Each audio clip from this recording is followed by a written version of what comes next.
Kwa wanangu vijana wa taifa hili la Tanzania, niseme kuwa nchi hii imejengwa kwenye misingi ya amani na utulivu wa kisiasa. Sisi wazazi wenu tungeshawishika kufanya mlioyafanya wakati huu, nchi hii isingekuwa na neema na maendeleo mnayoyaona leo.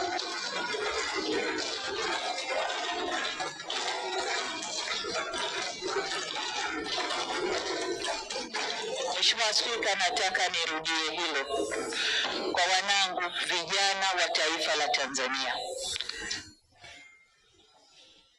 Sisi wazazi wenu, kama tungeyafanya mlioyafanya nyinyi, nchi hii isingekuwa na neema na maendeleo mnayoyaona leo.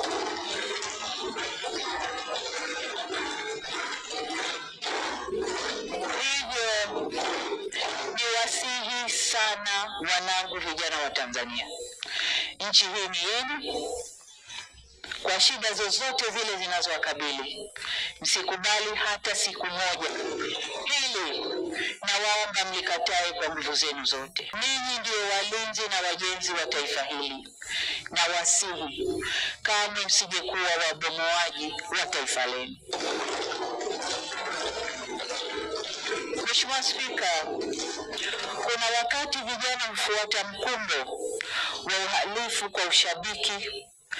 Ninatambua kwamba vijana wengi waliokamatwa na kushtakiwa kwa makosa ya uhaini hawakujua wanachokifanya.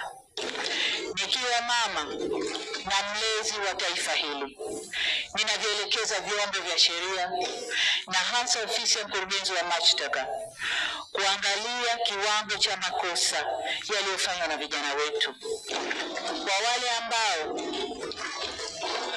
wale ambao wanaonekana walifuata mkumbo na hawakudhamiria kufanya uhalifu, wawafutie makosa yao.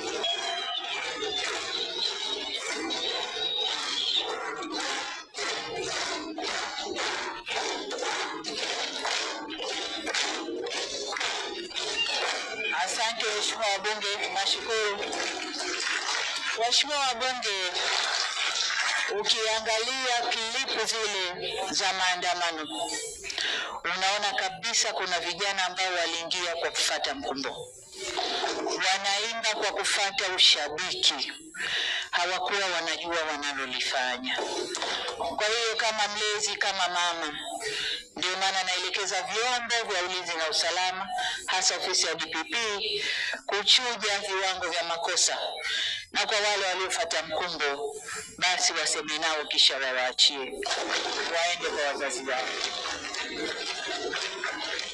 Natoa msamaha huo kwa sababu hata maneno ya Mwenyezi Mungu katika kitabu cha Luka sura 23 mstari wa 34 yanasema, na hapa nanukuu, Yesu akasema, Baba uwasamehe kwa kuwa hawajui watendalo.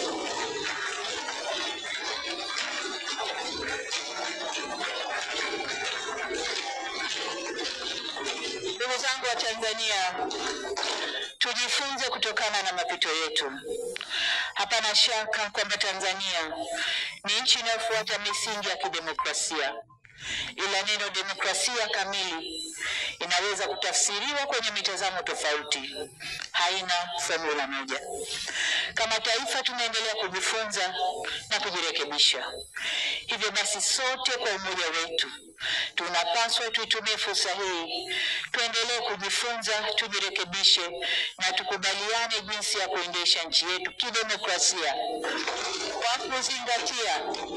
kwa kuzingatia tamaduni, mila na desturi zetu na sio za kuletewa.